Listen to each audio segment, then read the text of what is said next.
Oi, pessoal, tudo bem?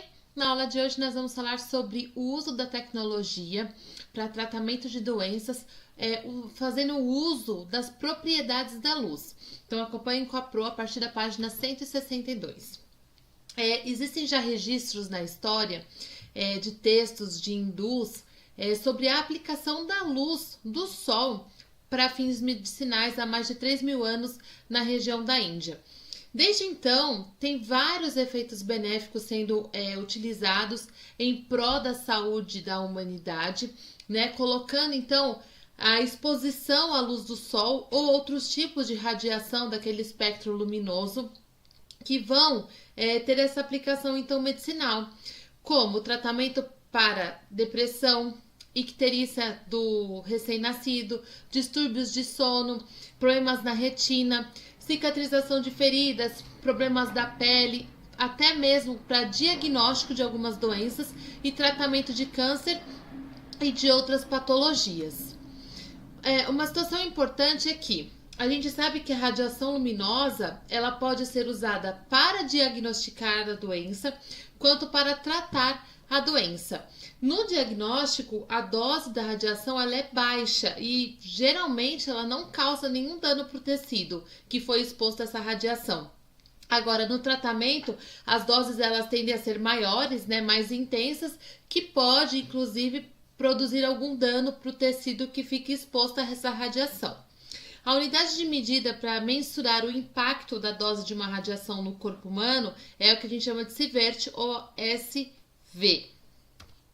A gente usa aí para entender o processo de tratamento e diagnóstico pelo uso da radiação, a gente conhece então como que funcionam as lentes. Então a gente vai observar aí sobre os tipos de lentes esféricas. No cotidiano, a gente tem vários dispositivos que usam lentes, como microscópio, óculos, lentes de contato, lupa, câmera fotográfica, projetor, telescópio, binóculo, enfim. Todos esses dispositivos utilizam lentes. Muitos materiais, inclusive, agem como lentes, embora eles não sejam lentes, né? Não são considerados lentes, mas eles são transparentes e têm uma das suas faces que são curvas, que é uma característica fundamental para a função de ser uma lente, ter essa curvatura.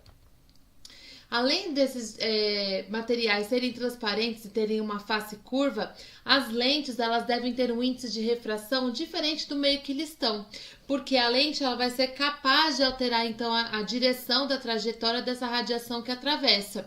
Então tem que ter a refração, vai mudar a velocidade, né, de um meio para o outro. A diferença entre uma lente e outros objetos transparentes é que a lente ela tem a capacidade de focalizar a luz, então ela consegue fazer com que os raios luminosos possam convergir ou divergir em relação a um ponto determinado pela construção desse tipo de lente.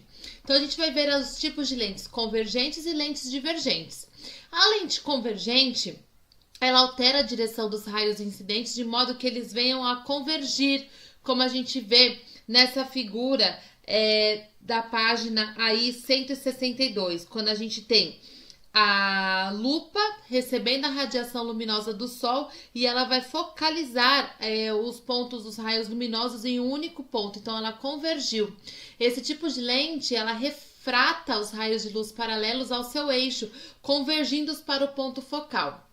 Algumas lentes fazem o oposto desse exemplo, né? Ou seja, elas têm a capacidade de divergir os raios de luz e que estão paralelos naquele eixo em relação ao foco. Então, eles acabam dispersando, né? Então, olha só, essas lentes, elas são divididas nessas duas categorias principais, como as lentes convergentes e divergentes. Então, na lente divergente, ele vai, então, divergir os raios luminosos e na convergente vai fazer com que fiquem em um único ponto. O ponto para qual os raios convergem ou do qual eles parecem divergir, a gente chama de foco ou ponto focal. Na lente divergente, o foco é aqui e a partir daqui, então, os raios vão divergir. E na lente convergente, o foco vai ser onde todos esses raios luminosos eles vão se encontrar. Como que a gente pode classificar as lentes convergentes e as lentes divergentes? De modo geral, quando as lentes estão no ar, a gente consegue distinguir entre esses dois tipos de lentes observando a espessura entre a parte central e as bordas da lente.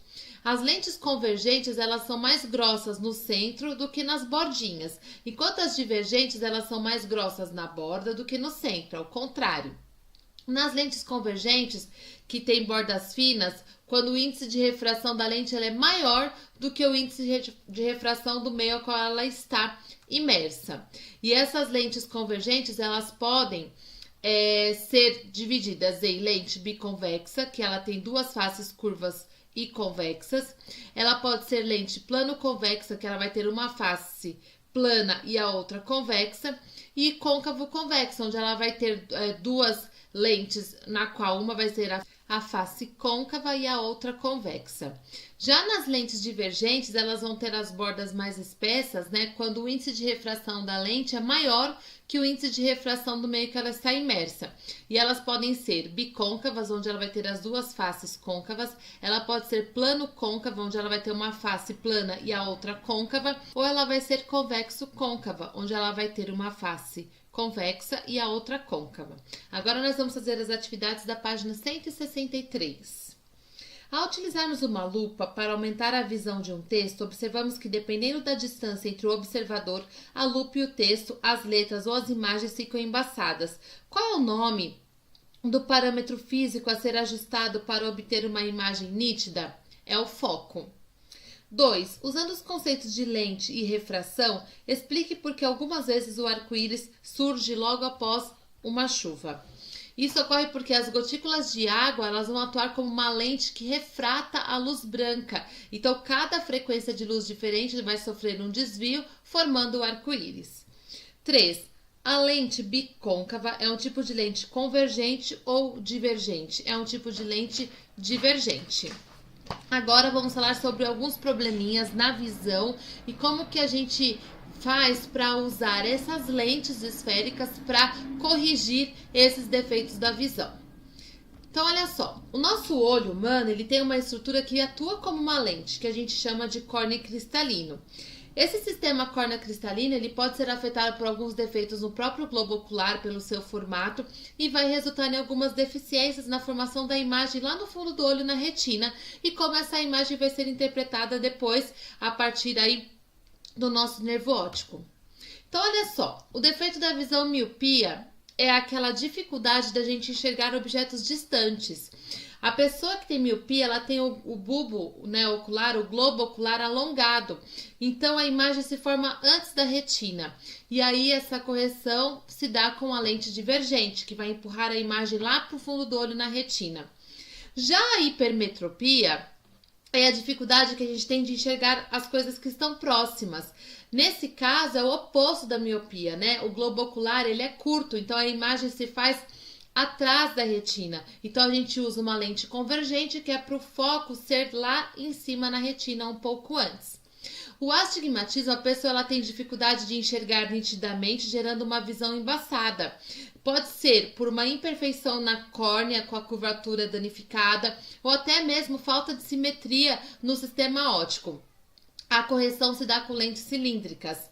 E a presbiopia, ela pode sobrepor-se à miopia ou à hipermetropia, e ela é causada pela falta de acomodação, né? Justamente porque a gente não consegue focar os músculos aqui que auxiliam, né, no foco da visão, estão cansados, já estão enrijecidos por conta da idade. A gente usa uma lente bifocal caso a pessoa apresente miopia e hipermetropia simultaneamente. Vamos falar também sobre, né, as lentes aí, como que elas vão fazer, como que vai ficar a imagem, então, formada em um olho com a miopia, hipermetropia e astigmatismo, e como essas lentes podem corrigir aí, então. Na miopia, a imagem, ela vai, então, se formar antes da retina, a gente usa a lente divergente justamente para a imagem ir lá para cima da retina. Na hipermetropia, o globo ocular ele é curto, então a imagem se forma atrás da retina. Então se usa a lente convergente para a imagem ficar aqui em cima da retina. E no astigmatismo, a imagem ela se forma embaçada, né? Então a gente usa as lentes cilíndricas justamente para corrigir também essa visão. Existem cirurgias a lasers que também são usadas hoje em dia através da medicina para corrigir essas deficiências visuais em outras. Então é possível utilizar a tecnologia para fazer a correção de alguns defeitos da visão, principalmente usando laser. Essas deficiências visuais como miopia, astigmatismo e hipermetropia podem ser corrigidas por meio dessa cirurgia refrativa com laser. Existem diversas técnicas no mercado, na medicina, em vários âmbitos, e todas envolvem algum risco, é claro, porque são procedimentos cirúrgicos. Mas esses riscos, a gente tem a questão do olho ficar um pouquinho seco, um pouco irritado, uma pequena dificuldade na cicatrização. A recuperação pode ser lenta, e a questão da sensibilidade à luz, mas isso é para cada pessoa, isso varia muito de pessoa para pessoa. Em alguns casos graves também ocorrem infecções na córnea, mas é um risco, que as pessoas que vão ser submetidas a uma cirurgia, elas já ficam sabendo previamente pelos médicos e elas avaliam se é necessário essa cirurgia ou não, porque muitas vezes essa cirurgia diminui o uso do óculos e até mesmo o grau que elas usam para miopia, para hipermetropia ou astigmatismo. E tem também outras aplicações da radiação na medicina, como a tomografia computadorizada, que é justamente um exame diagnóstico para se obter imagens internas do paciente com várias radiografias transversais, E depois elas vão ser processadas em um computador, gerando uma imagem de 360 graus lá no final. A vantagem da tomografia é que ela é bem mais precisa e ela é eficiente na detecção de fraturas, de algum coágulo, hemorragias ou até tumores.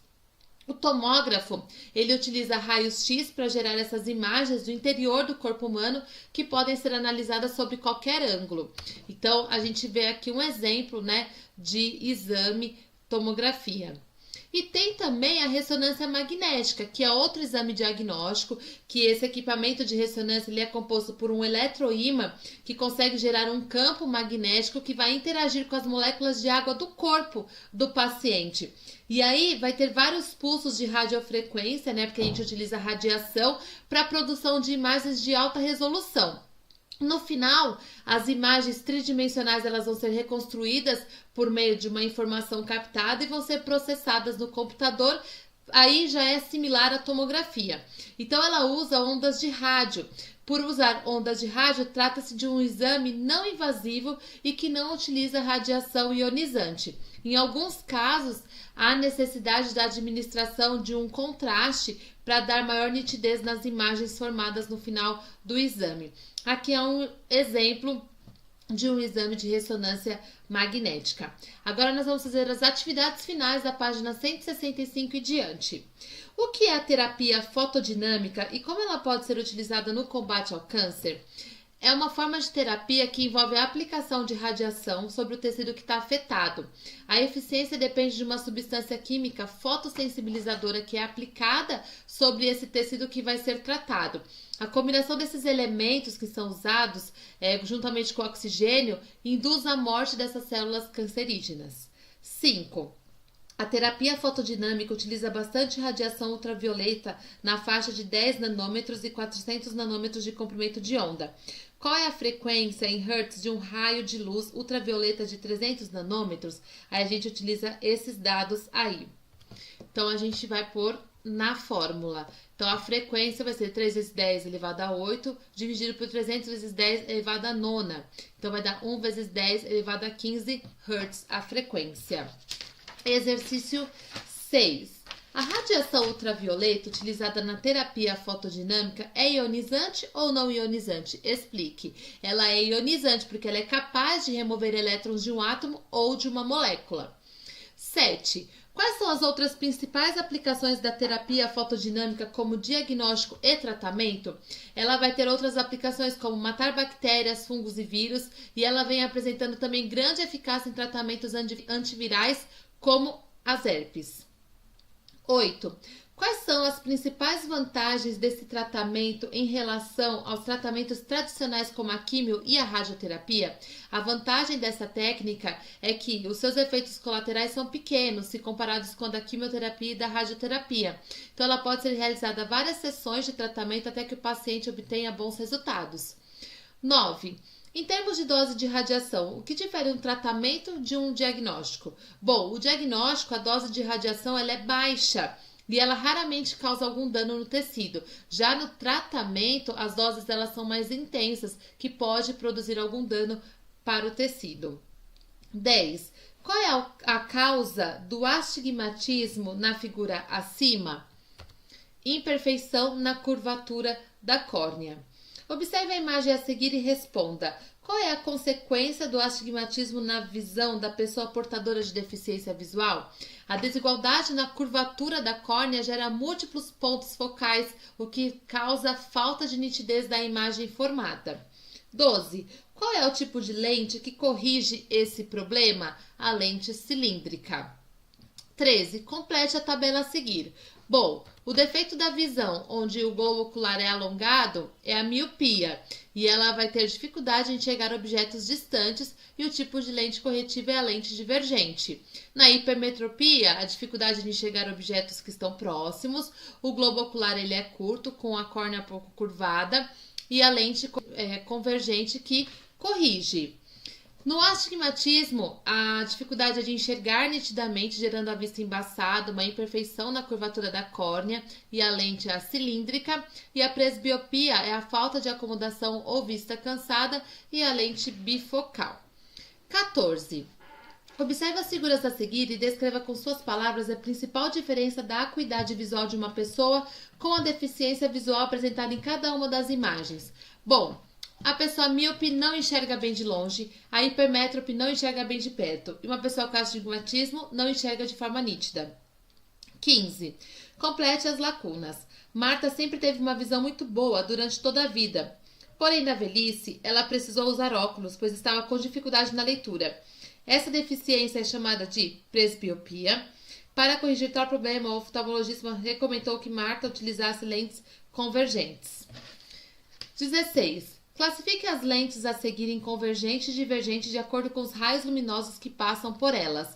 Bom, a primeira é a lente divergente e a outra é a lente convergente. 17. Faça um desenho das lentes convergentes biconvexa, plano convexa e côncavo convexa. Então, a gente pode usar as mesmas imagens que tem aí na teoria. Então, a lente biconvexa, plano convexa e a côncavo convexa. 18. Faça um desenho das lentes divergentes bicôncava, plano côncava e convexo côncava. A mesma coisa. Então, a gente tem aqui a bicôncava, a plano côncava e a convexo côncava. Leia o texto a seguir para responder às questões 19 a 22. Luz para o tratamento de depressão e distúrbios de sono. A luz visível pode ser usada em um tratamento no qual você é exposto a uma fonte de luz artificial ou natural para compensar alguma deficiência. Esse tratamento é indicado para um tipo de depressão que ocorre durante determinada época do ano, geralmente no inverno em países frios em que há uma grande redução da iluminação solar. O tratamento é também indicado para alguns distúrbios do sono. Esse efeito medicinal ocorre porque a radiação de luz visível afeta diretamente a produção de substâncias químicas, como a ativação da vitamina D, estimula a produção de serotonina, que combate a depressão, e regula os hormônios associados ao sono, como a melatonina. Os efeitos colaterais da terapia de luz são baixos, podem envolver dor de cabeça ou queimaduras quando o paciente se expõe em excesso ao sol. Entretanto, a utilização de celulares e dispositivos que emitem luz momentos antes de dormir fazem o efeito reverso e acabam prejudicando o sono do indivíduo. Por que o uso indiscriminado do celular antes de dormir é contraindicado? Bom, a luz ela interage com a melatonina, que é um hormônio que regula o nosso sono, despertando o indivíduo. 20. Você segue as recomendações de não utilizar o celular ou outros dispositivos que emitam luz antes de dormir? Aí fica uma resposta pessoal, mas a gente já sabe que não é indicado nem ficar com televisão, luz acesa, nem o uso de celular, notebooks e tablets. 21. Por que no Brasil não é comum a depressão por estação, que é a depressão sazonal como em países nórdicos?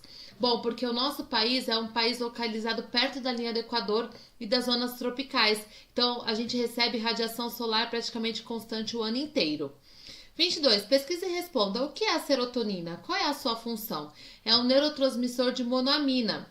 A sua principal função está relacionada à regulação do nosso humor e do bem-estar. Apesar disso, a função biológica se estende às áreas como modular a nossa cognição, aprendizado, memória, entre outros.